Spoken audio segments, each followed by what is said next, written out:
It is surprising, it's a rarity. So just answer your phone. Obviously, we can't answer it all the time. And even texting, like mine is on do not disturb right now. So even a text message won't come in until I turn it off, right? But I mean, just you're professional. Remember, remember what it feels like to have it happen to you. And will I tell you, you have a deal that you will want to hang up the phone and literally strangle the person if he or she was next to you. You will, but just remember to stay professional because they will be crude and crass. And just the other day, I had an agent, and I finally couldn't take the shortness in her text messages, and I called her. And I'm like, hey, what's going on? I got a little confused because there's a lot of question marks in that last text. And I didn't want to put her on the defensive too much, but I said, I just noticed a shortness in the, no, my dad's passing away, so we were down in Florida, right? So she had something going on. I'm glad I called and asked. I said, okay, I got things going on too. It's all good, and I just, if I did something, this is how I worded it because she started to get defensive at first, and I said, I just want to know if I did something, I want to apologize for it. And she's like, I'm here to get the deal done too. Why are you on my butt about stuff? And then there's 20,000 question marks going in here. She's like, oh, I'm trying to text and drive. Well, there's number one. So, okay, so we worked it out by the end of the day. She's like, I'm so glad I talked to you. I'm like, I'm so glad too, because I was like, wow, you're snickerty. All right, so if you're with the buyers and the person doesn't answer the phone, you want to say, real estate agents don't answer the phone, but don't. You're like a doctor. We don't complain about the other people. So you say, let me try texting them and see if I can get an answer. Send a text message and see if you can get the answer. When you show a property, you should have the MLS sheet that has the private comments in it. One, because you're going to look like that great agent. Oh, look at what it says here. And all you're doing is reading whatever comments that the person has put in there. But you look like the professional to the buyers that you know what's going on with this property, even though you just printed 5 sheets and you're just reading from it, right? So text the agent if you can't find out the answer yourself, and then just keep doing it. I always try to be friendly when I do talk to them. I start the conversation. This is going to be whenever you're working any transaction or you're just calling to ask questions. I start the conversation off. I was like, oh, thank you so much for the opportunity to see this house. It was so good. It was so clean. The backyard looked great. The shrubs look beautiful. I love the color wall. Whatever you got to do to say something nice to start it off on a good note, pick something, say it. And this is also good. I'm going to come back to that when we put the offer in. All right. So, getting feedback from the buyers. Never do this in the house. Never do it outside the door, the back door. You should always assume 100% that you're being recorded somewhere and someone's listening. So I say, and usually they always will say something, right? They'll be like, hey, boo boo. And I go, we're not going to do that inside the house. And they look at me, oh yeah, So we'll go outside, walk to your car, walk to the end of the driveway, walk to the street, and have the conversation there. So on your MLS sheet that you printed, flip it over and say, whoa, tell me what you thought about the house. And this is where you're just writing notes down. You are listening to everything they're saying, because 2 things are going to come. This will help you when you give the feedback. I'll go on that in a minute. And 2, at some point when they say, oh, well, we really couldn't stand the kitchen size. Any house that you go see in the future now, and they say, well, we want to see this house. And you're like, let me remind you, this deal breaker for this house was the size kitchen. You said you have to have a certain kind. Now, not all the time will it get you out of seeing the house, but you can go back to all those deal breakers.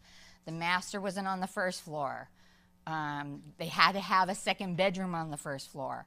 You can go back and hopefully save yourself and their frustration for going to a house that would have wasted their time and your time.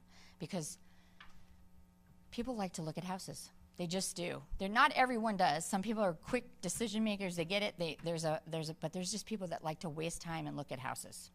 You'll experience it off your career. I will say in the beginning of your career, go to as many houses as you can. You know why? Because later in your career, you can say something like, oh yeah, I've been into so many houses in that neighborhood. That floor plan is good.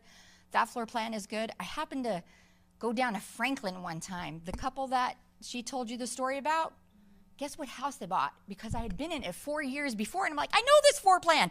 There's this, there's this, there's this. So I wasted my time with that person because they never bought a house, but this couple ended up buying a house, and I had been in the floor plan. So early on in your career, go and see as much as you can. It kind of sucks doing it, but you get the layout of the land. You get, see as many houses and neighborhoods as you possibly can.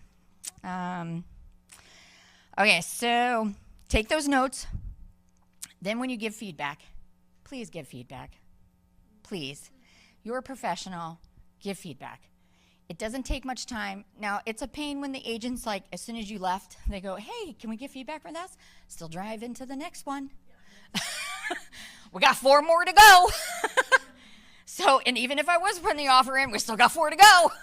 So just explain, hey, they didn't answer your phone for the question, but they're calling you for feedback.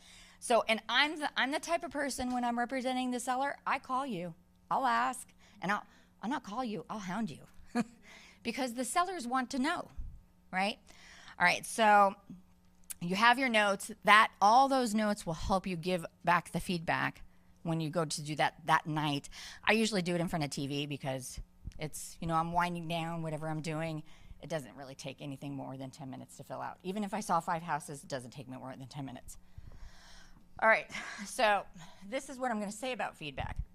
You need to give a positive twist. No matter if the house smelled like cat urine, had dogs everywhere, and was painted black, it needs to be with a positive twist. Okay, so this is how I word, if there's a definite no from the notes that you've taken from the buyer, I say something like this. I skip all of the questions except for where you're going to fill in the blank. I don't go about price. I don't rate the property. I don't say anything because you just never know. So this is what I say. The property did not fit the needs of these clients. Thank you for allowing us to view the home. I will bring back other clients who may be interested. It's short, sweet, to the point. It's professional. If they want to elaborate, they can pick up the phone and call you. So it didn't meet their needs, which is point on, right? It didn't. And then, now this is what I'm going to say about a maybe client. So or a maybe house. If you give too much of a no, and then 2 days later your client goes, well, that first house, we're going back to it. You're like, crap, I just said this was the worst house ever. Right? So, because buyers will change their mind. It's just who they are and what you're dealing with. So just be very careful what you, all right, so let's go on to, I never, ever, ever, ever answer the price question. Is this house priced appropriately? Yeah. Right? That's your question. Is this house priced appropriately? Frankly, this is the selling agent's job, not mine. And I'm going to tell you a story. So I scheduled a showing in White House, and after I scheduled the showing was approved, the agent called me. And she proceeded to tell me about the bad floors from the large dogs that they had on this house, and that people or other agents had been to the property with buyers and they were complaining about the floors, or a lot of the feedback had been about the floors, and that they knew that the house was priced over. She actually asked me during the phone call to lead feedback for the sellers of such. I'm doing her job. Yeah. So I never, ever, ever, it's my opinion, if I go see one of your properties, you'll never get me to give you a price because it's your job. Yeah. You know you have that house priced too high. The sellers probably know too, right? Why am I telling you? So I never do it.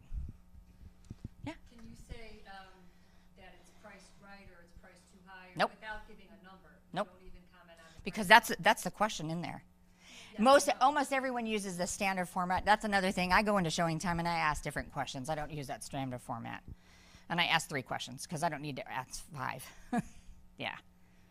What can we do to make this offer? Make an offer? And then you have to fill it in. But that's me. Yeah. But I don't, they know it. The selling agent knows this house is overpriced, right? If it's underpriced, it's going to go quickly, right? If it's overpriced, it's not. It's going to sit. I was going to say too, also, if you put in there your feedback right away and you're like, oh yes, price is just right Yeah. or too low or something, and then your people want to buy Yeah, it. that's another reason. You said it priced right, so why even coming in less? You can't negotiate. You gotta That's another reason. Yeah. You have no negotiation when your buyers change their mind and say, I really want the house with the black walls and the cat hair everywhere. You just said, oh, it's priced too high. Go try to negotiate. Yeah. light or something like that. Yeah, go try to negotiate. So I just don't answer the question. Yeah, it is funny.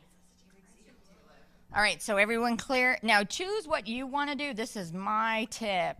It saves if you go back to the property or I was going to say my tip's always less is more on all things. Yeah. Just say the minimum, like you said, doesn't meet their needs or yeah. whatever. If you want me to read that sentence to you again? The property did not fit the needs of these clients. Thank you for allowing us to view the home, and I will bring by other clients who may be interested.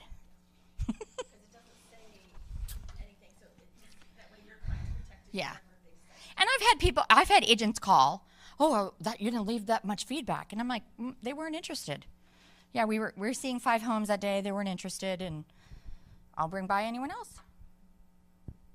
Well, probably not. No, probably not. But all right. So you have your buyers, and they say, "This is the house. This is the one. We're going forward." I leave the appointment, and I call the agent. And in my car, while I'm driving back to the office or my house where I'm going to submit the offer, excuse me, I just start the casual conversation.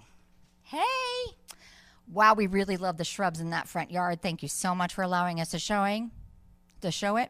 Just a quick question. Have any other offers? Shut up and listen. This is where your 2 ears need to come in. We weren't really doing this before the multiple offers, but you kind of have to do that now. So if you weren't in a multiple offer situation, hey, we really love the shrubs at this house. It looks like we are going to present an offer. Are there sellers looking for anything particular, like a closing date? Do they need rent back? And shut up. I can't stress it enough to listen. Now, you'll get something like this. Oh, we're looking for a full purpose offer. So you giggle. Anything else? And shut up. So most agents start talking. Yeah. And before you know it, there's a divorce involved. All this stuff. You really don't want to tell the buyers this. This is just your little secret. But it helps you to come up with the buyers for your best, to present the best offer. So just be quiet and listen, because you will get the things you need to say. I'll use this example with my little schnickerty agent. I called. Hey, this is this great relocation couple is looking to submit an offer. The relocation company is asking for August 30th. Would that work for your sellers? Well, full price, blah, blah, blah, blah. But for that 2 months, and I'm thinking it's really 45 days, but okay. For that 2 months, we really need a full price offer or asking, and make sure you do your appraisal gap letter. I'm like, okay. So I knew So I couldn't really use that 31st date for our offer to be accepted or looked at. So I called them back. I said, hey, talk to the other agent. It looks like they're looking for something sooner. What do you think that you can change some stuff around? And they sure did. It was their decision. I didn't tell them what to do, and they came up with the date. And then they came up with a Friday date, and I said, you know what, you're out of state. You're probably going to sign remotely. Let's not do a Friday. You know, you have banks involved, you have wiring, you have overnight documents. How you guys comfortable with Thursday? Comfortable with Thursday. So no, it's all the art of the deal. It's all the talking and thinking ahead and you know, having a plan. Oh, sorry, I didn't mean to cut No. you off, but I was wondering if you're the seller for the list agent. Like, do you ever have sellers the list agents be like, just close-lipped, not Yep. give you anything? Yep, I've had really good agents that do that. I don't give you anything. You don't have to, you're not obligated to tell You're them not what supposed to. you're not supposed to. You are representing your seller. Your seller should have told you what they were willing to divulge. But do agents pay attention to that? No. Yeah. And the same thing for your buyers. You're representing what other side you're representing, you need to be close-lipped. Right? Yeah. This is a great relocation company. I'm dealing with a relocation company. Are you okay with this date? No, we're not? Okay. Very good. That's all I asked. And my offer got accepted. She told me we beat out 3 offers, but I'm not quite sure I believe that, but okay. That's a whole other thing. Yeah. Are there things that your seller might tell you that are helpful for them to know, such as like you're not buying another home and the timing may be off and I'd like to lease it back? Sure, I'm going to give you my example. Right. We were moving out of state. We owned a home here in Tennessee already. I was making 2 mortgage payments, and my husband's retired. Did I need to sell my house in California quickly? I sure did. But I told that agent, you do not say that we own another house. What happens, happens. So I gave her no permission to say we're moving. Yeah, because what would happen is we would get a low offer, right? So, correct. Yep, correct. Yeah, don't do that. Yeah, don't do that. You know what that agent is? That's an agent who's got him or her have had their butt chewed by the seller. And so that's why they're putting that in there. The seller is upset that they haven't received the offer yet with all the promises that were probably made during the listing appointment. And so that's what happens. And if I had to take a guess, the seller probably didn't sign anything that said you can go ahead and do that. Yeah, if I had to take a guess. Yeah. And you can say, as the selling agent, you can say there has been multiple people interested in the home, even if there haven't been multiple offers, right? I mean, you can lead people to believe that there's been a lot of interest in the home. You know, I don't play games that way, but that's me. Yeah, I'm a different breed. I would prefer to not have a listing than to beg for a listing, but that's me. You know, I'm just a different cup of tea. I've fired buyers. I've told sellers, no, I'm not the agent for you. Like, if I have a home that I listed in East Nashville that's marked right now. Can you pass the mic? I forgot. Yeah. Anytime we have questions, we're supposed to pass the mic for the recording. Tina told me. So I listed a house in East Nashville that's ours.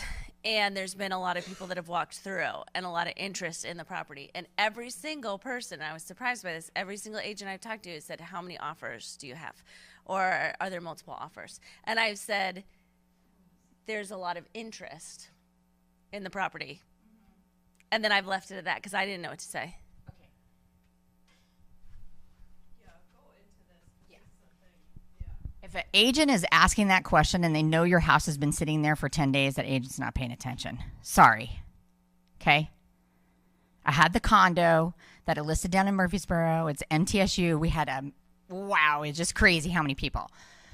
Agent calls me and he's like, hey, we're going to offer, it's listed for $215. We're going to offer $230, close there. And I'm like, I'm listening to him. I'm like, why are you offering $230? Why? Well, you figured you have other offers.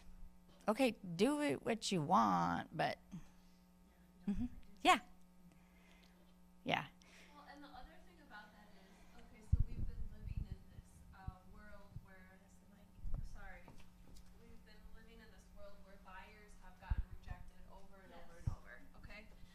So what can happen if you say, oh, there's a lot of interest in the property, or we may have an offer coming, or blah blah blah blah, even if you don't, because you're like, oh, I'm trying to drum up multiple offers, right? You more than likely at this point, buyers are so exhausted that they're just going to walk away. They do not want to even screw with putting in an offer. Guess what happened with the 230 guy? Walk. I mean, yeah. Yeah, he was just frantic, and the agent didn't help the situation, and they backed out. Mm-hmm. Yeah, and he paid for a $300 inspection. That was his back out. What would you say? I would say I don't have any offers in hand. Yeah, Yeah, I don't currently have any offers. yeah. I don't have any offers in hand. Yeah, Send me an offer. yeah. Send me. Yeah. It doesn't mean it's going to be a bad offer. Right. If you say, oh yeah, somebody said they were going to send me one earlier today or whatever, and that agent goes back to his client and they say that client might be like, okay, whatever, I'm done. Yeah. I'm not going to post it. Yeah. So, I mean, I hate to say it, we all take the ethics course. Be an ethical agent. Just tell the truth. It's not that bad to tell the truth. When that guy's calling me and telling me, and I in my head, I was like, wow, this is just not good that he's just doing this. And I'm like, okay, and that's another thing. If you get a verbal offer, don't ever tell don't ever tell anyone. Just keep it until you actually have it in hand. And so sure enough, he sends it. They have the inspection right away, and he backs out. Because I'm sure another condo came up. This is right after kids are graduating from MTSU, so parents are putting their condos up, and so something probably better came along, and so.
You make them sign an agreement that says you're not to divulge.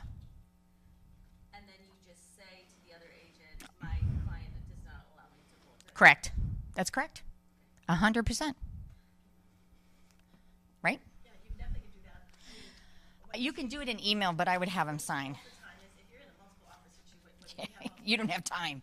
if you have multiple offers though, sometimes people want to know about like highest and best, or you're not going to make a decision until whatever. You put on Realtrack saying, Well, there's a form for that. So I hope everyone uses it.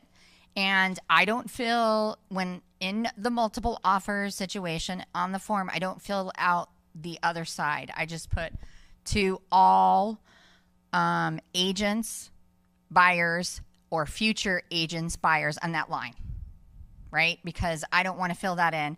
And then I have the bottom half be the seller's information. And then I have the seller sign it. I upload that into MLS. And then I change the comments and say multiple offers received, best and final due this day. And it's basically to CYA. Because if you have the audit, right, when you all went to class, we all heard about the audits. The state can audit a file at any time. So it's CYA myself. Because what happens if you had 10 offers and one party from that 10 filed a complaint against you? So you better have a track record of what you've done to show that you gave all the opportunity to everyone before you cut it off. Make sense? Yeah, I don't know if it was my prior job that made me always think, what if I get asked? What if I get asked? All right. So I have offer strategy, and before this, the offer is written, and CMA. Oh my gosh. And I try to go fast too. All right, so RealTracs has so much information. You know they offer free classes, right? Does everyone know that? Take them. You can go down to Brentwood. You can take them up in Robertson County. So they're all over. Lindsay's gonna go over how to do a whole CMA Okay. tomorrow. Yeah, I'm not going to do that. Yeah, this is just saying, Yeah. is just like, you may want to run some numbers before you make your Yeah, so here's my tip. I use HomeSnap app. I use RPR, which is Realtors Property Resource. And that is all done with RealTracs, and that backs up what my CMA is.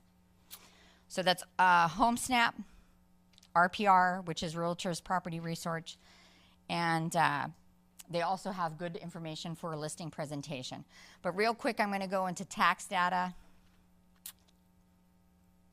and I'm going to use a client's address. I always like to use his house. So in your MLS system, this is good for listing appointments or for buyers. This has so much information. It's so much fun for me. So Victor and Julie bought their house. They bought it. I was their agent. They bought it in 2020. If you notice, there's no mortgage. They paid cash. So if you know how to get into the tax records, you can figure out how much the person needs to make on the house to make your offer sound out better. Make sense? Okay. So I use this. I use property taxes. I use the RealTracs. Do they have it here?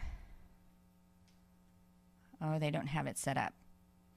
Okay, let me go back to this tax record right here. You can also do up here, comparables. So you can pull up comparables from RealTracs, which will give you, sometimes RPR doesn't catch up to this stuff.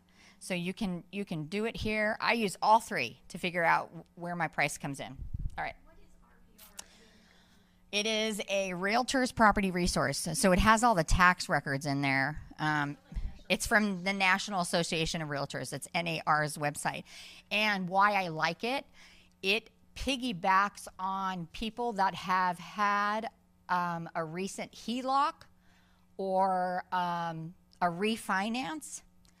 And that may not show up in here as comparables, but if they had an appraisal done to do the HELOC or refinance, RPR picks it up.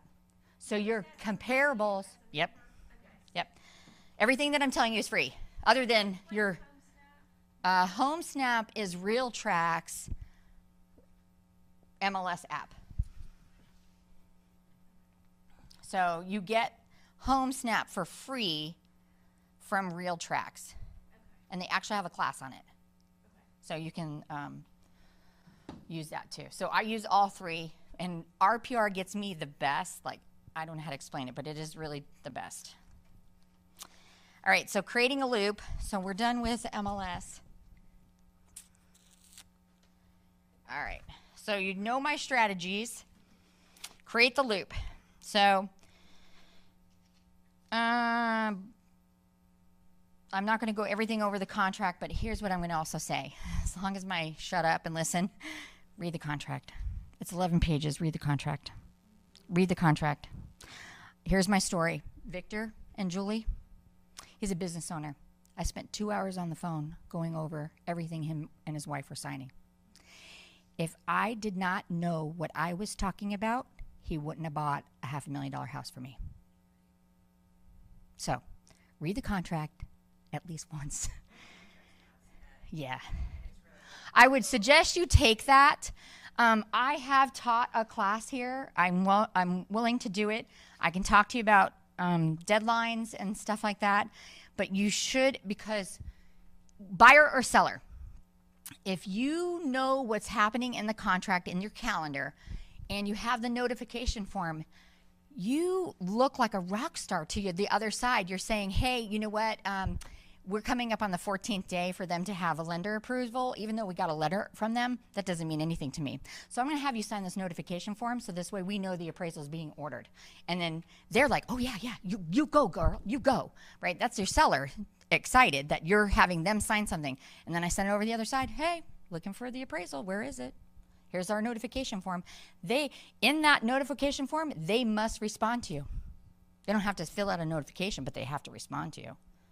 So it just, whatever side you're working, it helps you solidify what the contract says, and then your buyer or your seller knows that you're working for them in their best interest and keeping on timelines. Is that through .loop, or is that just a free form email that you send? So the notification form is in .loop. So you know that what's the transaction where we get all of our forms? Yeah, Transaction Desk is the state website. So that has every form that the state does. But Tina and them, they download the forms and put it into .loop. When you create a loop, if you're a seller, it pulls almost everything that you need as a seller's agent. If you're working with a buyer, it pulls up almost everything that you need. Yeah, and yes, yeah. So the form is in there. It's cool to read through it, and you're like, oh, wow, I didn't know I could do that. I didn't know I can do that. But, yeah, I've used that form for everything. To cover my butt on something. It's like one of the best forms in all the forms we have. Yeah. There's like, for every situation, there's something you can find. And it's funny because a lot of agents don't know. They're like, they got it. And so I'm like, day of, I'm like, hey, today's the last day to respond to that notification form. Oh, I didn't know how to respond. Yep, you do. Yeah, there's a seller section, and there's 17 things you can check, and then there's an other where you can fill it in, and then there's a buyer section, and there's like 17, 20 things. Yeah. But it follows the contract for inspections, appraisals, I mean, everything, closing dates. What else am I trying to think? You'll see it in there. We have it in the book. Okay. Under buyer's contracts. So if you just kind of page through it, it's a form RF 656. So it's towards the back of those contracts. It just says notification. Okay. So, and then I have in my notes, I said, I did a .loop class a couple years ago. I don't mind doing another one if we ever get around to it. All right, so let's get to, you have filled everything out in .loop, and you have an offer. Let's just open one of these.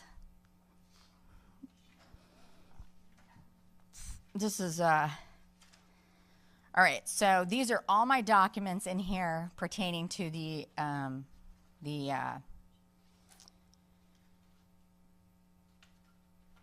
I represented the buyers on this, or am representing the buyers on this, and so everything in here.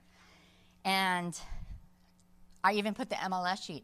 I download a copy of the MLS sheet when the offer was presented, because do agents change things? They do. So I have a copy of what was in the time that we put the copy of my earnest money check.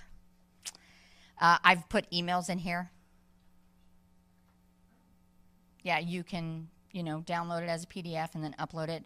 Say they ask you a question about HOAs, and then you're responding to them in an HOA, and you think to yourself, I'll tell you what, it was Victor and Julie.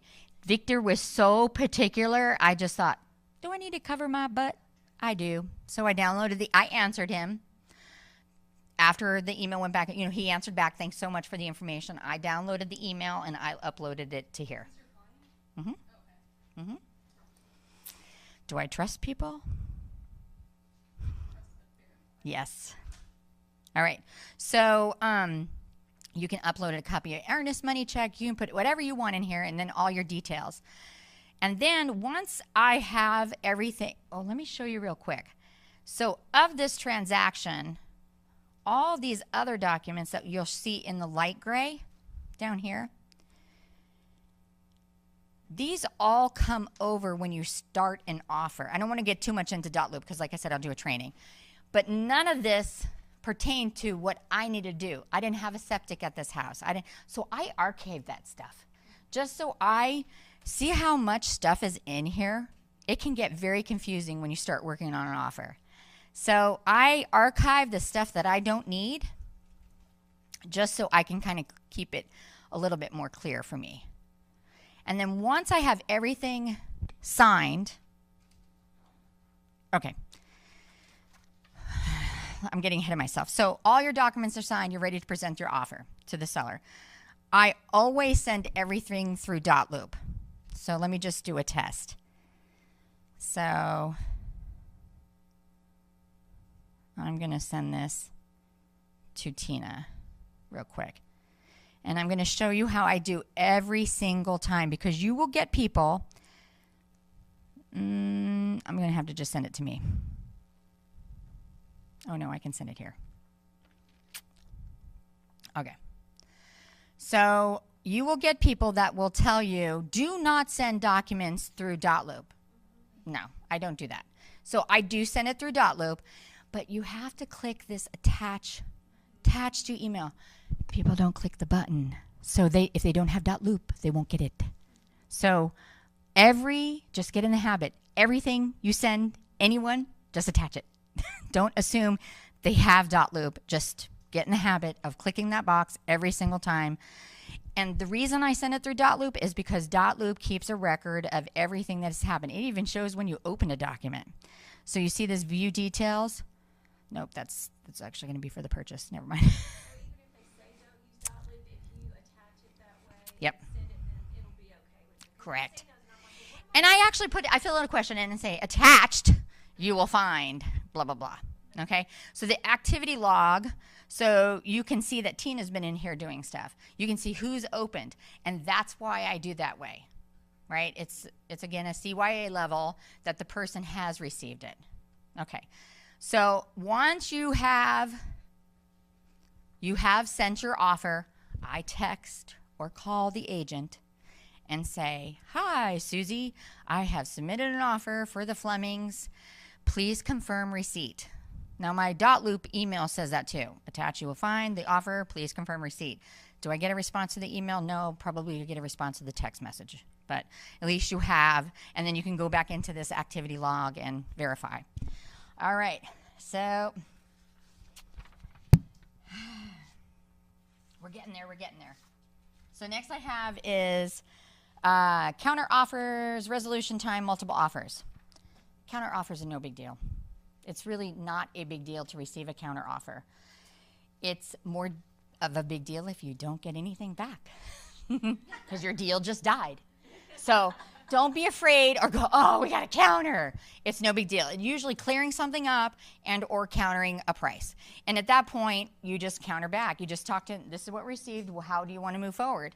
You know, this other clearing up the stuff, whose title company, dates we're going to close, blah, blah, blah, when earnest money is going to be, just go with it. I'll tell you another tip that I do is I always try to keep the earnest money here to the exit office. I try not to, if we're doing it to a seller and they want me to send it to, somewhere in Lebanon, I really try to keep it here. I put it on the contract that way and just pray that they don't say anything.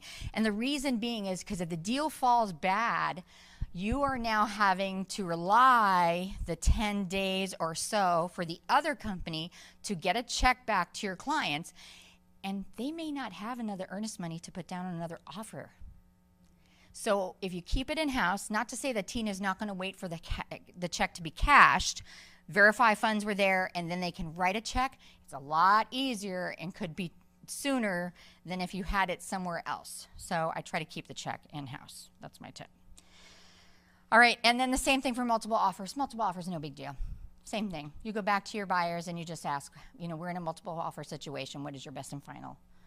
And then I'm going to talk about this real quick. I'll try to be quick. Property is listed at $395,000. Your comps that you do on your little handy dandy app says they're $387,000 to $400,000. So their house is priced right there.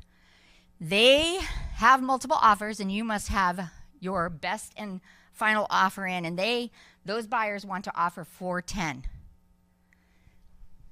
you do an addendum. It's not an amendment. It's an addendum to your next offer. So that offer that you had the first time, you need to put into dotloop offer number 1. Make a copy of that one and change whatever you want changed. Again, if there's an audit, what did you offer the first time? If you just go back in and change, you don't have a copy of your first offer. So make a copy, and you offer 2 or 2 Flemings. So you're going to now include the addendum in with your second offer. Who knows what the minimum appraised value needs to be? So in your addendum for your multiple offers, there is a line, and you're going to fill out that dollar amount. $395. It's comped here, right? You're pretty confident that the appraiser is going to get it to $395. Now, the conversation you need to have with your buyers is, if the loan comes in at $395, you must come in with $15,000. Do you have the $15,000? Because we are saying with this offer that you're good for $395 up to $410. So your appraised value will be $395, and the buyer will have to come in with $15,000, and you should take it a step further and call the bank and make sure they have the cash to come in with $15,000, because you will have a ticked off agent on the other side, ticked off buyers, and you will be sorely disappointed in yourself. So say what can happen is that people will say, oh yeah, but they're not remembering they have their down payment, like their 20% Yeah. or whatever on top, of this 15's on top of their 20%. So they're not really doing the math, they don't really know, so that's why. So do not assume the buyer knows. Call the lender, because even though you're working for them, it is really your professionalism. You should know enough to do all those things. Like if they do come up with the 15,000, then they're good, right? Yep. And if I was a listing agent that got this offer, I'd call the bank too. I don't need to know everything, but I need to know, those buyers good? And the reason I say this is because in the case of the house that I lost in Franklin, we put a $200,000 appraisal gap. Isn't that crazy? The house was priced at 1.5. Comps came for the neighborhood came in at 1.5. We offered 1.7. We lost it with a $200,000 appraisal gap because they just sold their California house for 1.6. So they had the money. Yeah. Isn't that crazy? So I had to have the conversation with them. Jim, like seriously, you okay with this? I'm okay with it, Kathy. Because he has to come up with the down payment, the 20% or whatever he was going to put down, and then the $200K outside of the loan. The bank won't talk to you though unless you're three-waying your client, right? I mean, No. the bank will. Yeah. Sometimes. They're not going to, they have, their confidentiality is way more than ours, right? That's what I tell everyone, buyers, sellers. You're going to talk to the bank, they're going to know more about you than I need to know. Tax records, all this stuff. I just want to make sure we're good. That's all. Hey, this is Kathy. I'm the listing agent for blah, blah, blah, blah, blah. I just want to make sure this buyer's good. Get a confirmed email? No. Correct. Yeah, they can't. They can't because they're representing the other side.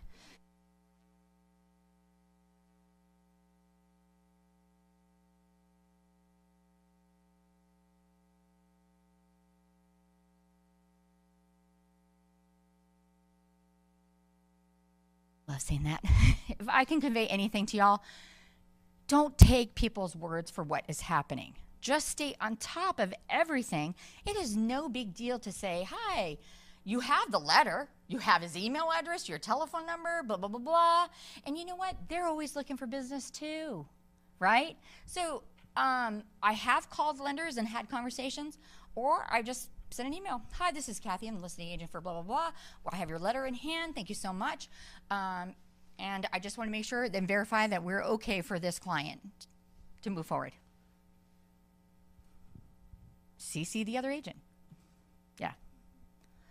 You're doing your due diligence for the deal, for the transaction. Would you do that on all transactions or just ones that go outside of the appraisal? I haven't done it for all, no. Okay. Yeah. I did it for, yeah, it's a gut thing. It's a gut thing. And I've done it enough where I have been burned. And, you know, luckily, knock on wood, it hasn't been bad, but it's been enough to put up my spidey tingling radar to where I just pay attention, you know? I pay attention to what's going on in the transaction. Correct. That you worked hard for them. That's the truth. Yeah, that is the truth, is you're trying to prevent the clients to being ticked off at you. Yeah. Right? So you're just doing the best thing by the notification form. They have to sign an extra document that they're like, what do we sign? Oh, we're going to make sure that they're doing stuff, you know? Oh, okay, I'll sign it. And it's reaffirming that you're working for them and you're looking out for the best interest because you've done a number of transactions. And so, okay, so offer is accepted. You bound your first contract. Deadline starts. You get a copy of the earnest. Oh. So with binding the contract, just so you know, when both parties sign the contract, both buyer and seller have signed, it's been fully executed, and once you get receipt, sometimes the agent might take 4 days. She did. To find it, Yeah. but it's executed once both parties sign it, and then you know that they received it, and that date starts the very next day. Yeah. So, in the case of my, I'll keep calling her Snickerty, but she's fun now. But at the time, you know, she's Snickerty, and they signed at 10 o'clock at night, and she bound it. So she never even sent it to us. I was sleeping. I got a text message that said, "Hey, we accepted your offer. I bound it, and I sent it to you." So I was like, crap, it's Sunday, and now my clock has started because she did it Saturday night. So it's like, I need an earnest money check right away, and I need this to happen and that to happen. But we had inspection by that Friday. We had the earnest money. That's been a big hiccup because of the Postal Service. But that starts your clock. And either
first thing you want to do is get your earnest money. This is my tip to you.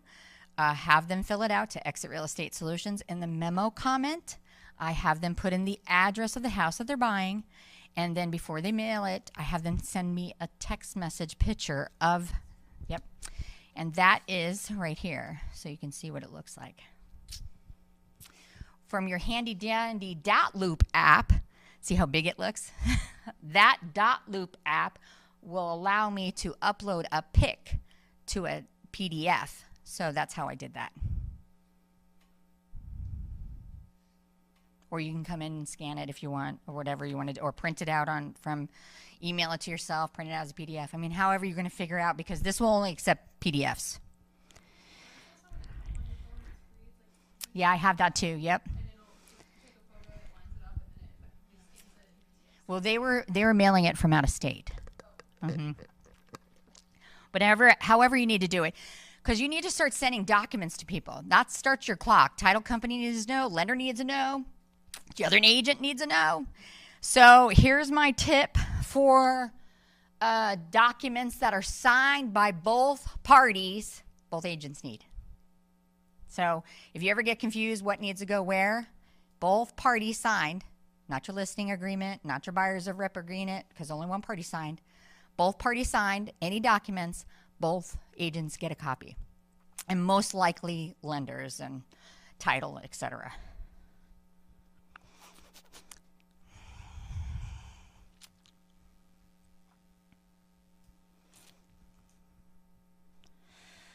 All right, so I think that I'm kind of wrapping up. So let me just tell you real quick. This is how I notify Tina. Here's my, I take this off because my habit is to hit enter. And so I'm still typing and I hit enter and half a sentence goes. So I take that off of every dot loop and I just say, hi Tina. Is ready for checking test. So she doesn't know.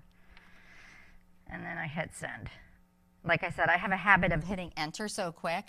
So, and this,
on people and like they're not doing anything to touch it, so then Tina will text. Is that better? Oh, now you can hear it, right? Yeah. All right. So then after you get earnest money and that's in, as you were saying, so the day that it's bound is day 0, right? So then the next day is day 1. So when you get an offer accepted, whether you're the buyer or the seller agent, you have a time frame that things are going to be done. So if we're the buyer, we write that into the contract. If we're the seller, we accept that time frame. So if you're getting an inspection done, you put in a specific time frame that that's going to happen. So like it might be 5 days, it might be 7 days, it might be 10 days. That's not usually more than 10 days for any residential, but I guess if your people need it, then you can advocate for that. So once, let's just say we have a 5-day inspection period, especially coming out of the hot market, the shorter the inspection period, the more likely you are to get your offer one, right? So we just got it bound. We have 5 days to get an inspector in there. Okay, so binding day is day 0. The day after is the first day. It's just general days. It's not business days. So if we bind on like a Tuesday, if you count Wednesday, Thursday, Friday, Saturday, Sunday, your inspection period ends on Sunday, right? You have to get an inspector in there by Sunday. A lot of inspectors don't work weekends. I mean, some do, I guess, if it's a last minute case, but most of them work Monday through Friday. So keep that in mind. And once you guys are doing your transactions, you'll set up the inspectors that you want, or you like start to work with people and get familiar with them and know who you can kind of get out right away and who needs a little more time. So you can keep that in mind when you're writing your offers to, yes. Even if it's on like a holiday weekend or it's on, you know, a Sunday or something like that where you bind, then no matter what time of year it is or day it is, it stays the week. It has nothing to do with what. You can write business days and You could. Yep. I like to do. I Okay. don't have to, it just depends on your client, but I like Right. to do that, especially like Christmas time and stuff. Yeah, definitely. I would say if you like are expecting a major holiday and you know that that's going to be like a tough time frame, I would suggest for starters putting a longer inspection period in there. Like I know when we wrote some offers around Christmas, I did 10 days instead of 5 days because you know it's Christmas and you know Christmas Eve nothing's happening, Christmas Day nothing's happening, and probably the day after Christmas nothing is happening, right? So you can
Is it dying? I got it. I got it. So, sorry, what was I saying? The many inspections Yes. Right. So, and then here's the other thing. So you can find inspectors that you like to work with, or your clients can have an inspector that they work with as well. But you have to provide them 3 names, right? You can't be, we're not allowed to steer them to one person. So if you have an inspector that you like to work with, you can provide that to your client, but you also have to provide 2 other names. Just like when you're doing with a lender, you have to provide 3 and they can choose from that, right? The reason that's important that you give them a couple names is, let's say the inspector that you told them to use made a mistake or an error or didn't catch something in the attic or the roof or the crawl space. Not only are they gonna be upset with that inspector, they're gonna say, well, you're the one who told me to use them. When you can say, hey, I gave you a couple choices, you chose to use that person, it's just another line of defense. Right. I'm sorry I cannot get into this. I don't know. Yes, so make sure when you're sending it to them, you have to have 3, right? So when you go under contract, you send your clients that information. Hopefully you maybe had that conversation ahead of time. If you didn't, they need to be on it like the next day.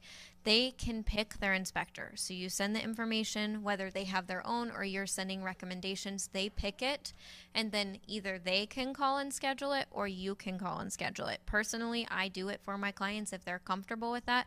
They pick the inspector, we're going with the person that they want, but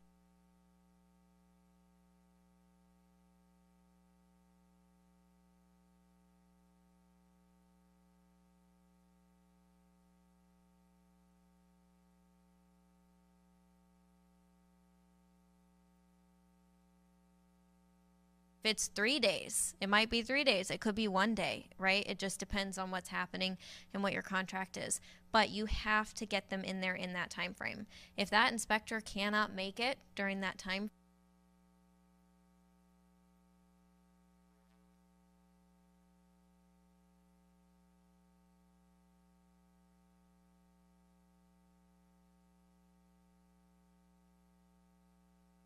it keeps dying. Batteries?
And then it puts your client at ease too if you're still doing the things that they were expecting to do. So okay, it's all right.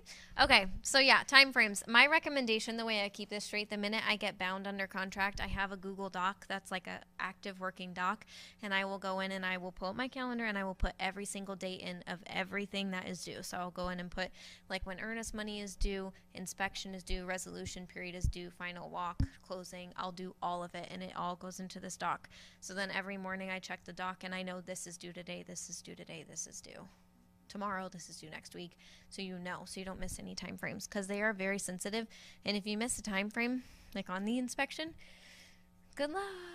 It's gonna be fun. It could be, yeah.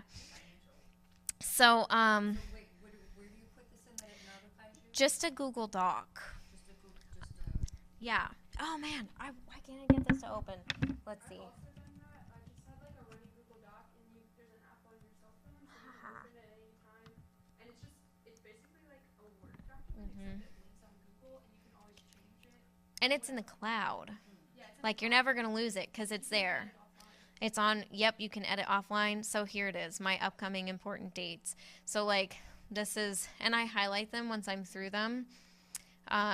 So like, oh, see, I didn't highlight these. I've been on vacation. All these things happened. It's fine. But I didn't do these ones. I did. They're all, yeah. So like, let's see.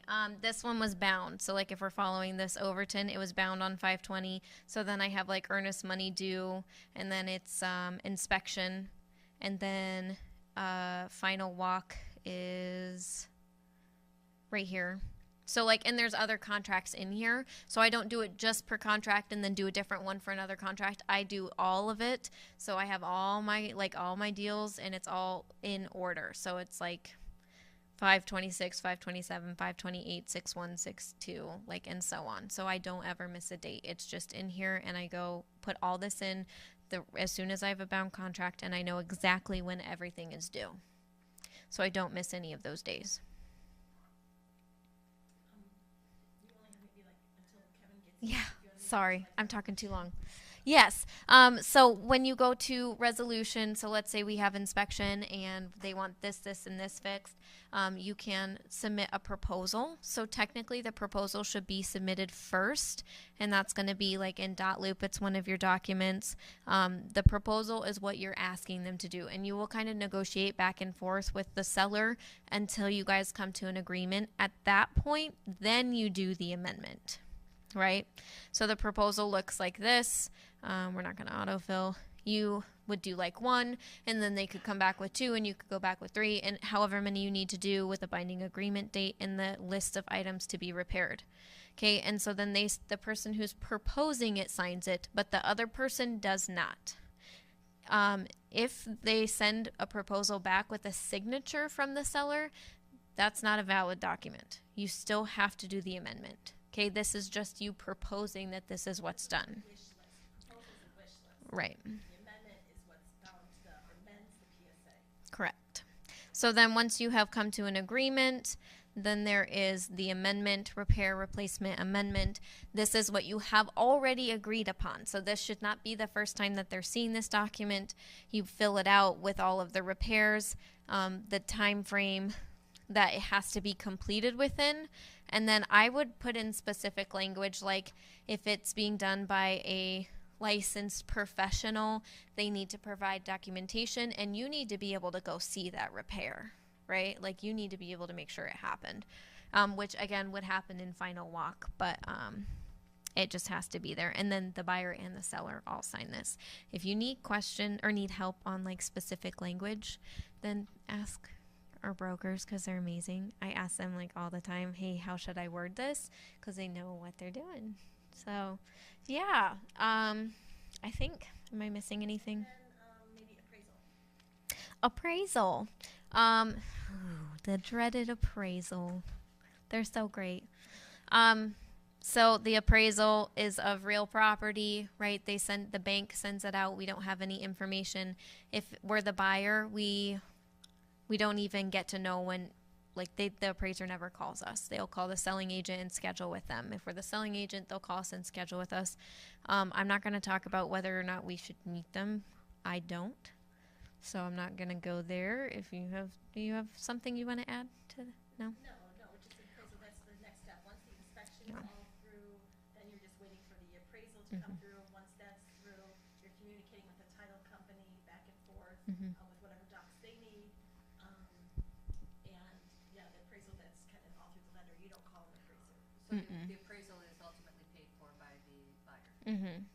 Yep. And the lender orders that. The lender, yeah, we don't have any control over it. We're not supposed to contact them. We're not supposed to be involved with it because it's supposed to be, a fair market assessment of the value of the home. And So, then I'm just gonna say, during that in-between time, on your way to closing, you wanna be in constant contact with your buyer's lender, if you're representing the buyer, that you're talking with the lender, making sure that they're, everything's going fine, are they in underwriting, are they not, where are they at, has the appraisal been ordered? Those are the questions that are gonna come up. And then also too, you're gonna contact the title company, and once you get closer, you're gonna wanna set up a tentative closing date. with a time. Yes. And I would recommend emailing title like a week before, just checking in and making sure that they have everything that they need. They always do, they're fantastic, but just making sure, and then you can schedule your time if you need that repair amendment. Potentially, if there's a price change or something like that, would obviously have to go to the lender and to title as well. So same with appraisal. If the appraisal doesn't appraise and they do a price reduction, just making sure that any changes to the contract or to the property goes to all of the parties that need to have it. If the loan on it is FHA or something where they're getting certain types of appraisals, you can't have repairs come in that are needed during that. From the FHA appraisal, yeah. Have to get done. So if you have a house that is pre-1978 that has chip and paint, go ahead and have them paint that over before you even lift it, just FYI. Because they're gonna have to scrape it and fix it before you do things. Usually, yeah. Things like that. Yay, thank you.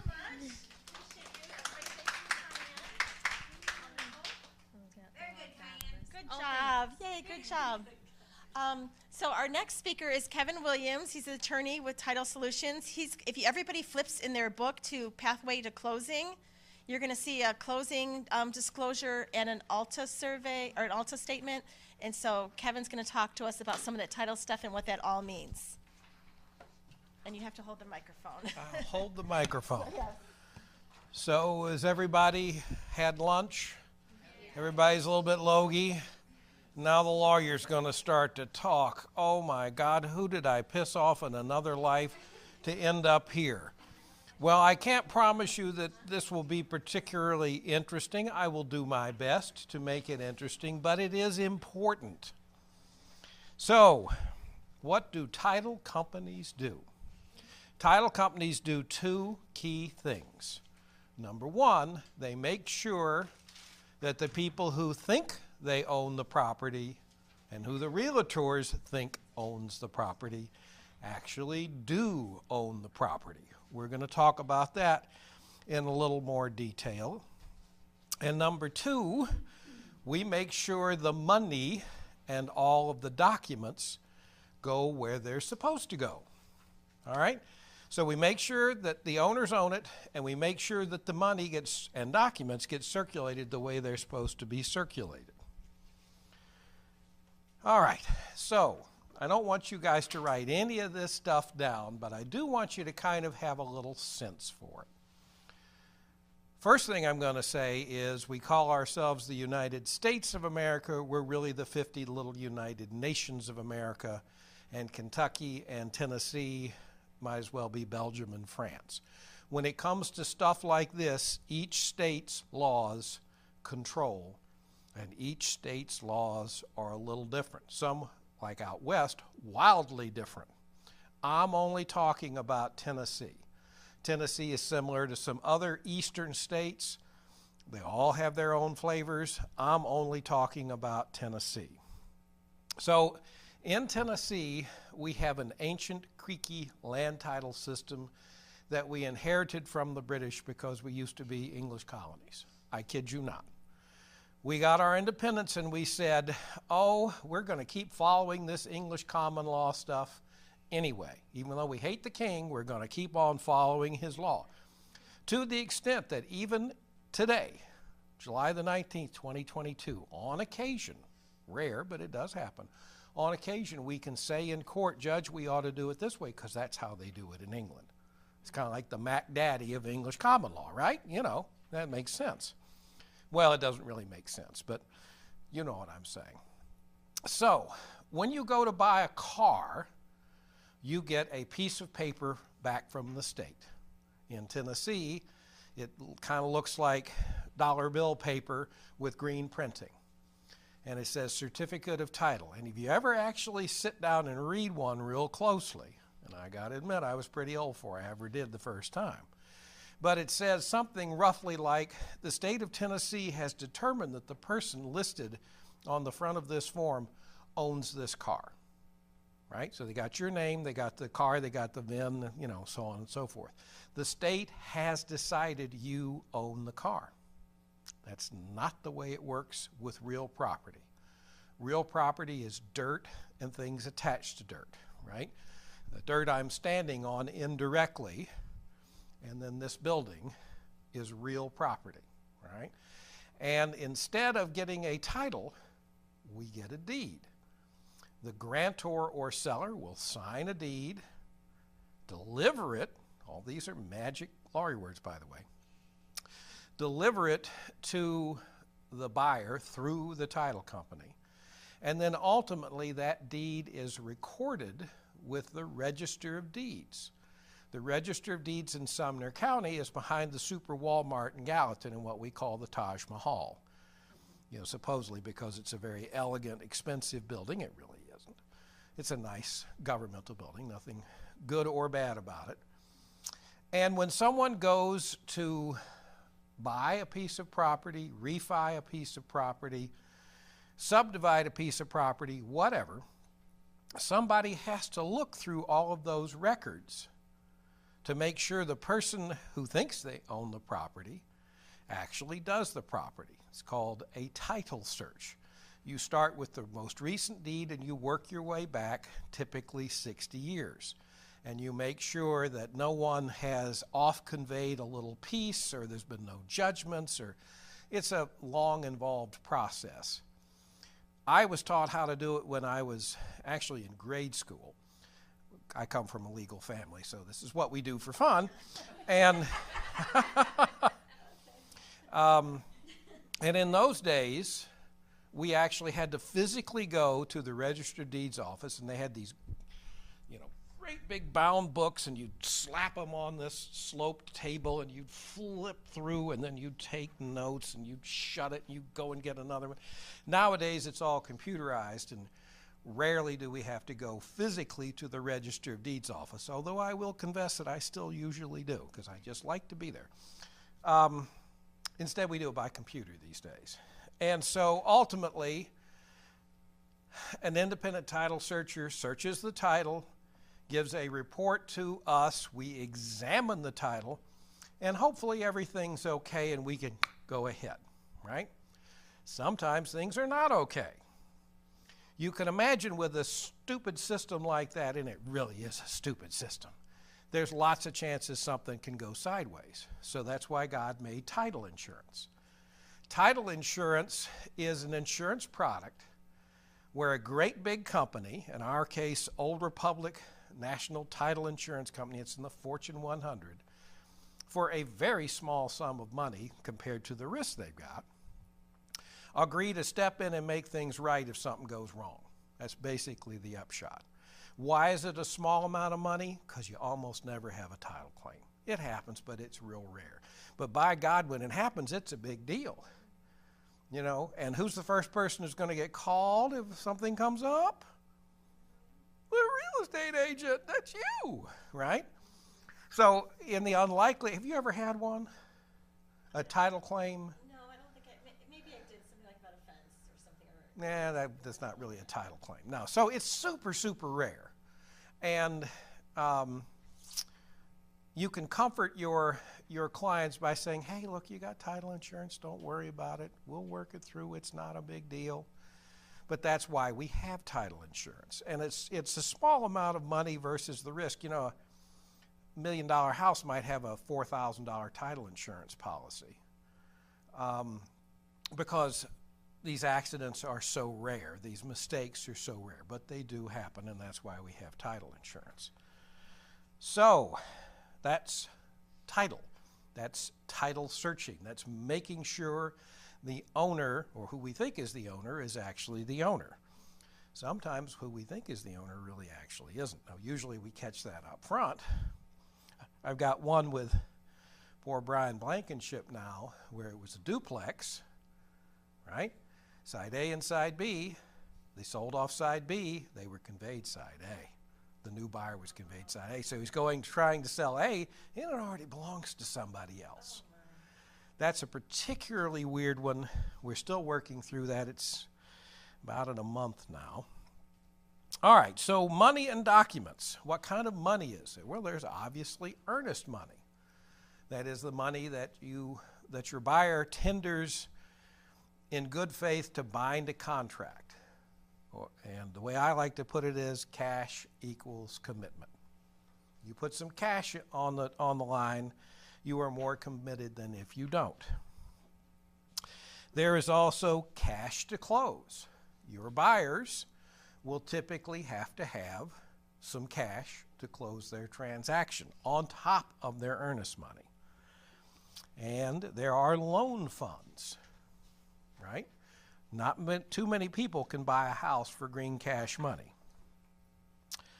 Then there are buyer docs, there are seller docs, there's lender docs. And then in Middle Tennessee, we have a particularly nasty thing that I don't like, but I'm stuck with it. I objected when they introduced it about 20 years ago, but I didn't win. Not that I had a whole lot of influence, but I made a lot of noise. It's this thing called a split closing. That's where the buyer is represented by one title company and the seller by another. It is super rare. You almost never see that anywhere else in the United States, and indeed, in other parts of Tennessee, it really doesn't happen. Here it does. So, as you can imagine, there's an awful lot of stuff that gets moved around. The seller docs to the buyer docs, and the buyer to the seller, and the lender, blah, blah, blah, blah. Thank God for email, scanners, but even we have to use couriers sometimes. Actually physically send someone in a car somewhere to swap documents. So that's kind of an overview of the overall process. Now let's look at your book, your binder there. So first thing at the top of the page, and Heather, you're not to it yet, but hopefully direct everybody. It should look like this. It should say Title Solutions needs our logo. We'll get around to that. All right, there we go. Title Solutions. Ginger Dickey. Ginger is the. It's under path to closing. Everybody got it? Path to closing, first half of the book.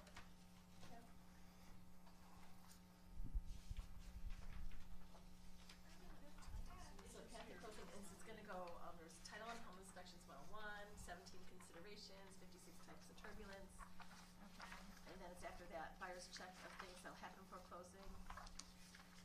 Let's see, I got the 56 turbulence is the one after that. Okay, keep going. Got it. Right after that one. After that one, maybe. Ding, ding, ding. There we go. All right. Great. Great, great. So everybody's on the right page. So Ginger Dickey is our agency manager. We are, we're going to put in air quotes, partners with Exit. All right, we are Exit's title. We literally partially owned by this office. All right, so we're part of the Exit family. It's a separate standalone company that is hosted by, if you will, Property Title Services. We're just down the street. It is literally an 8-minute walk.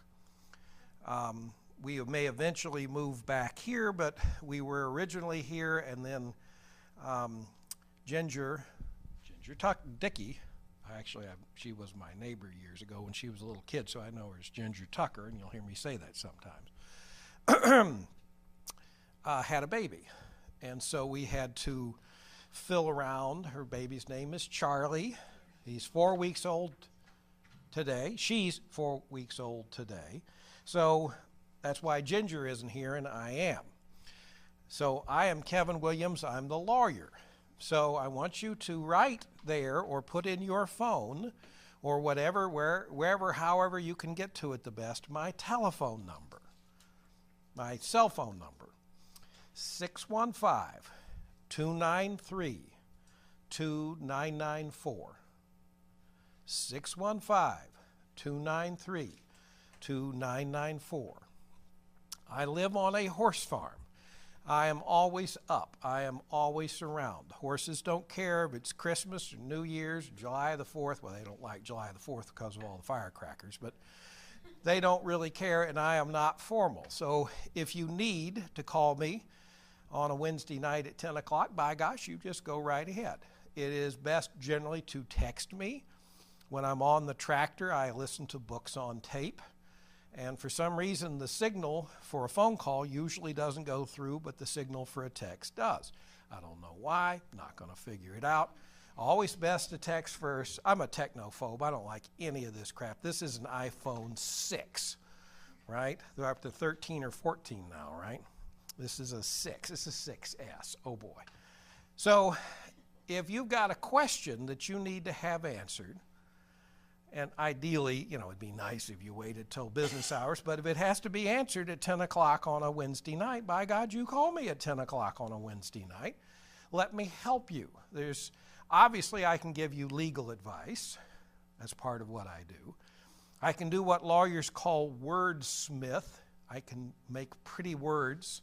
I'm actually very good at that. I was an English major. And I can keep you from making a mistake. I don't want to scare you, but mistakes can happen in this business. It's a complex business and it's a high dollar business. This is the biggest investment most members of the middle class will ever make. So, and frankly, if it blows up, it's going to come back to me anyway, right? Because I'm Ed's lawyer too. So if it, so I'd rather, as Barney Fife says, nip it in the bud. I'd rather know on the front end and fix it on the front end than fix it on the back end. So don't ever hesitate to call me. All right, so now what we're going to talk about is some stuff in your books. The first thing here is an ALTA settlement statement, right? Now, when you guys bought your own houses, you might have seen this. It may be at the back. All right. So I'm sorry to have you flipping back and forth. I thought this was the first thing. But I think we should discuss it first. Basically, it sets out the money that's coming in and going out through the transaction.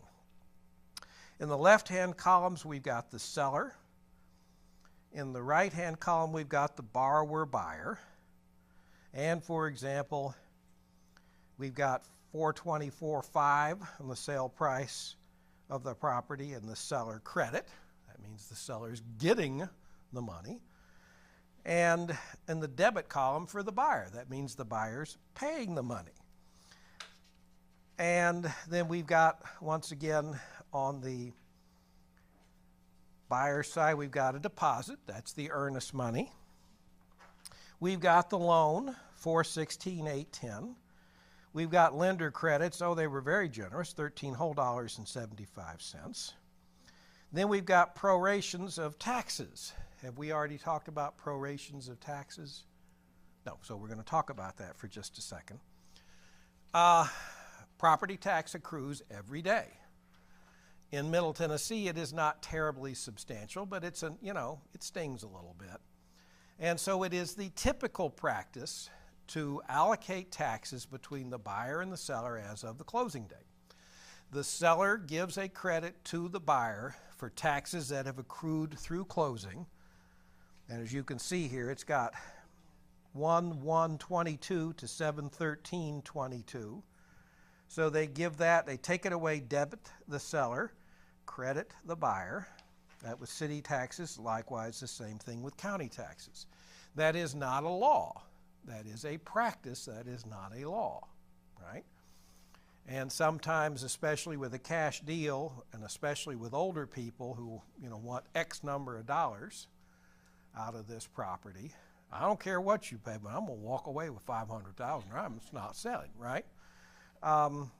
You might have to negotiate on that point, right? So the next block of charges is loan charges, all the zillions of different charges you got to pay to get a loan. Doc verification, loan origination, processing fees, underwriting fees, and prepaid interest. I'm not going to go into what prepaid interest is, but that's what you've got to do, and that is part of the cash to close. Then you've got other loan charges, the appraisal fee. We were just talking about that. Credit report fee, mortgage insurance premium. Do we know what mortgage insurance is? Yes, good. All right, we'll skip that because I'm also running out of time. And then there's a wire fee to Title Solutions, I see. And then we get to the bottom line.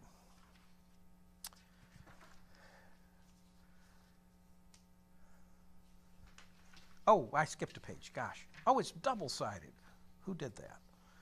All right, so on the next page, we start with impounds. We're on that page. Homeowners insurance, property taxes, and so forth. That's an escrow. Does everybody know what an escrow is? Okay, good. Then we've got that title insurance stuff I was talking about. Note it in this case, it is being paid for not by unless we got a credit. Nope, in this case it's being paid for by the buyer. That's just how they worked it out. Then, next block is the commissions. That's how you guys make a living. And then we've got recordation fees, a payoff of the seller's first mortgage, and so on and so forth. Then we go to the next page and we see the basic bottom line. The seller gets $102,693.59 back. Everybody see that? And then the buyer has had to come up with $21,947.10, right? So your clients may ask you about this. They may ask you to explain this. We are happy to do that at the title company. But what we're trying to do with this introduction is so you're at least familiar with what they're talking about.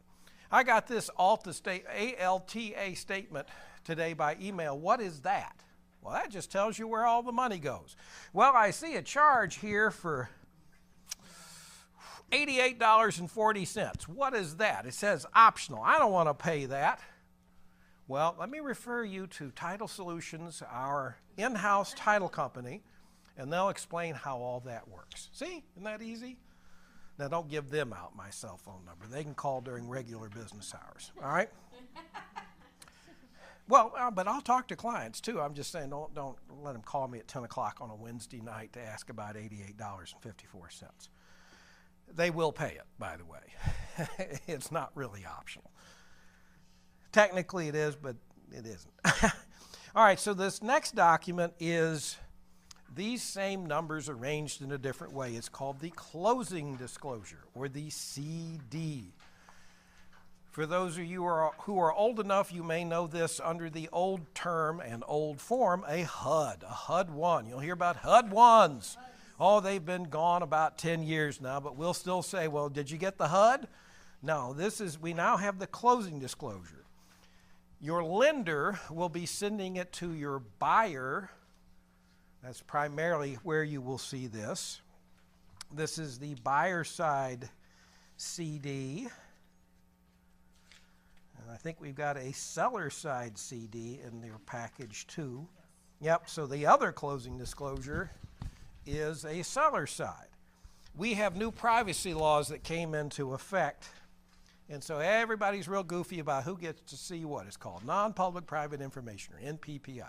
I'm old enough that when we did closings, we'd all gather around a table and just pass the documents in a circle. And everybody knew what everybody else was doing. Well, those days are gone. So we split stuff up to preserve privacy. On the buyer side closing disclosure, really what your clients will care about is the high spots, the loan amount, the interest rate. By the way, y'all stop crabbing about interest rates over 5%. My first house was 9.99%, so I got no sympathy for you at all. And I remember when, during the Carter administration, I wasn't a homeowner, I was fairly young then, just a baby actually, that was in the high teens. Yep, high teens. So y'all just shut up about 5.65, all right?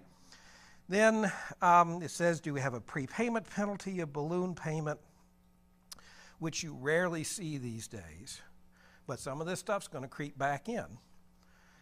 And we're also going to start seeing adjustable rate mortgages too. Then the estimated total monthly payment, and that can get a little weird if we've got monthly mortgage insurance. That's more of a question for their loan officer than the real estate agent or the title company. However, if you got to call us, call us. If you have to have them call us, call us. You know, sometimes these loan officers are not terribly responsive. Sometimes, it's rare, but sometimes. We want to keep our mutual clients happy, have them call us. Then the next block there is escrows. Then we've got closing costs down there at the bottom towards the left. That's what your buyer is paying above and beyond the cost of the house. The loan charge, in this particular case, title insurance, certain recordation fees, escrows, and so forth. And then cash to close, which includes closing costs. That's basically their bottom line. The important thing is how much are they borrowing, what's their interest rate, what's their monthly payment, and how much do they have to bring to the closing table. Incidentally, these days, pretty much all cash to close has to be sent to us in the form of a wire transfer. I don't particularly like that, but they also didn't ask me about that. So, back to the first page. Well, I got blank pages in my pile. The title company process, I still have about 3 minutes. Oh, it's double-sided again. Who did that to me? All right, so, so what documents do we need? Right here. So we need the purchase and sale agreement. Everybody on that page? The Ginger Dickey page. The Ginger Tucker Dickey page. So in Pathway to Closing, Yep. it's like 4 or 5 pages in, Title Solutions, Ginger Dickey. All right. So it is, this page is telling you, review the tax records, that's in your Real Tracks, for mortgages and the current owner, and be sure all owners of record are on the contract. When sharing contract, notify Title Solutions of any deaths of owners of record. Oh, that's a biggie, folks. And we see it a lot. If you've got a dead person, you let us know sooner rather than later, okay? Sooner rather than later, because a lot of stuff can get messed up with a dead person. I was at the clerk's office this morning after having my teeth cleaned. What a happy day that has been. And I have a lady with just open probate homegrown will that was just, completely messed up. Oh. Can I just talk louder? Well, Or are we we're doing trying the to do it camera? for recording. Maybe I'm just not holding it up high enough. Is that better?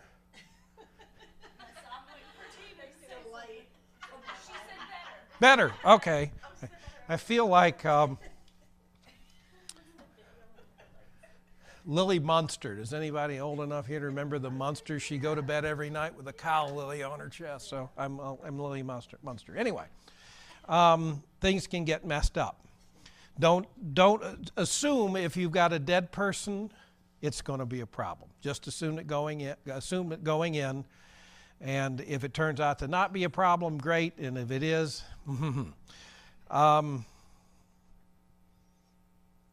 likewise, mobile homes, manufactured homes, let us know sooner rather than later. A manufactured home or a mobile home is a car with a title until we take certain steps. And a lot of times in years past, people didn't bother.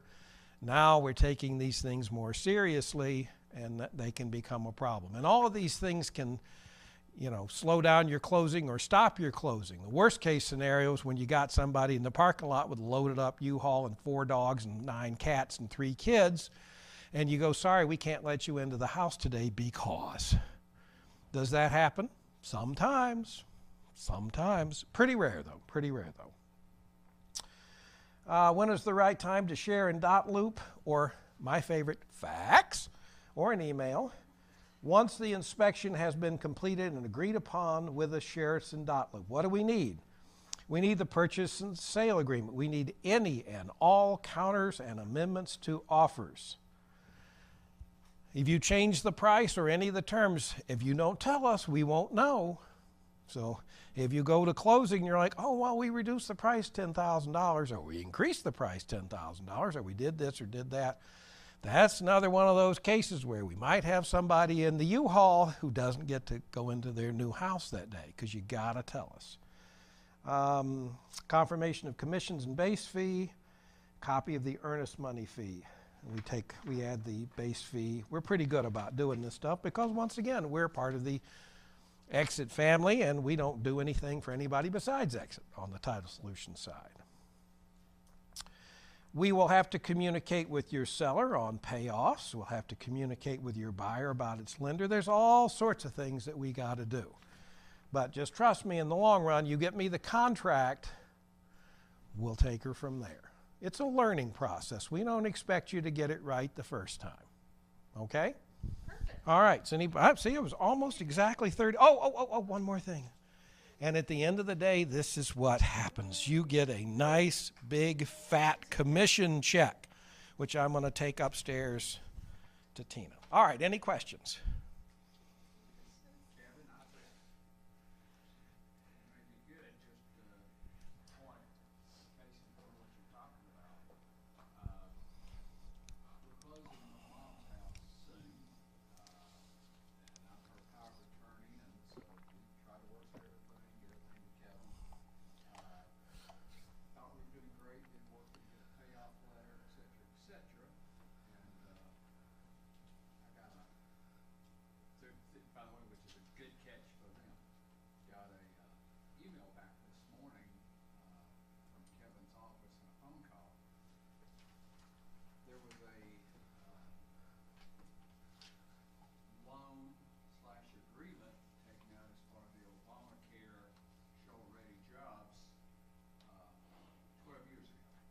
Huh? Wow. Had a 10-year maturity. Oh. But it's still showing length. Yep. So found that out this morning. So God willing, Thursday morning, I'll get to see a White House to try to effectuate a release from them to release that so we can close it. Because otherwise, it's got a $12,000 lien that Mm-hmm. should have gone away at the end of 10 years. It's still there. And the likelihood is that it will go away, that it's done. But we haven't asked for a release. They haven't automatically sent a release. And so at this point, and my thing is, that was part of the title search. Yep. I've had people buy homes or buy property, whatever, without a title policy, Oh. title search. Oh. Very stupid. Yeah. And I would never buy a doghouse without one. If it was attached to property, my point though is, I would have had no way of knowing. Yeah. They did their homework, they notified me this morning, and obviously, that's something I gotta jump on, so it doesn't should get done plenty of time. Yeah, that's as long as they'll cooperate. Yeah, you didn't. Certainly had no clue. She's 90 years old. Yeah. She don't have a clue about a lot of things right now. You know, and so that is the real Yeah. point. Is things come up. Things come up. No, and having, we talked about our trusted advisors early, having trusted partners like Kevin and the Title Solutions team helps take care of this before it becomes a disaster. Because it would really been bad if we'd not found this out till the day of closing. Mhm. Folks that are moving in wouldn't be able to move in, and we wouldn't be able to sell. We'd figure something out in that particular case. But there are cases where we can't let people move in. And you know, it's just an ancient creaky system, like I told you, and stuff like this happens. We had a water softener come up in the last 2 weeks. Someone had bought a water softener. They put a UCC one on the house. They renewed the UCC one, but fortunately the UCC expired. We've got unreleased deeds of trust. Mortgage in Tennessee is called a deed of trust. It's functionally the same thing. I won't go into any of the legal crap about it, but sometimes we'll find loans that have been paid off but not released. We'll find you know, these rescue programs where people got behind on their payments and they stuck the payment, the arrearage on the end of the loan. Those come up.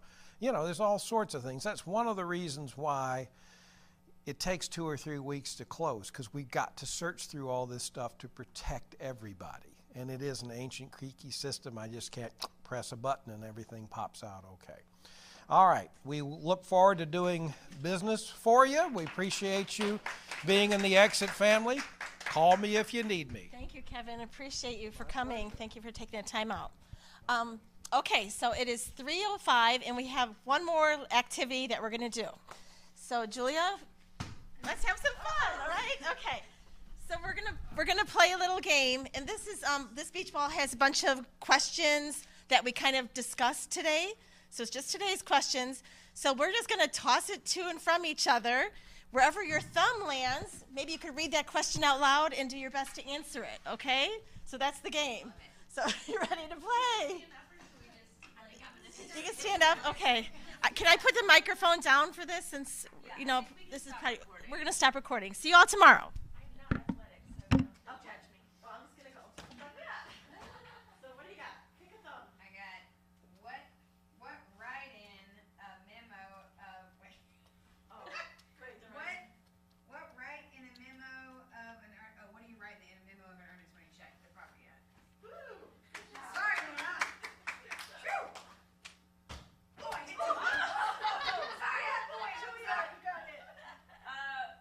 Binding day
What time is it at?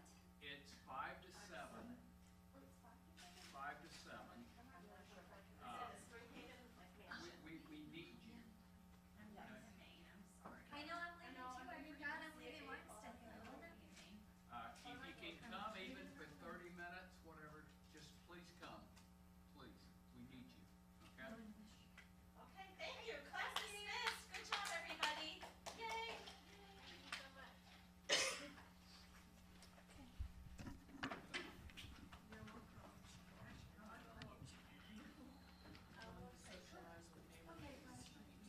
Well, that'll be fun. Go socialize with your neighbor ladies. Yeah.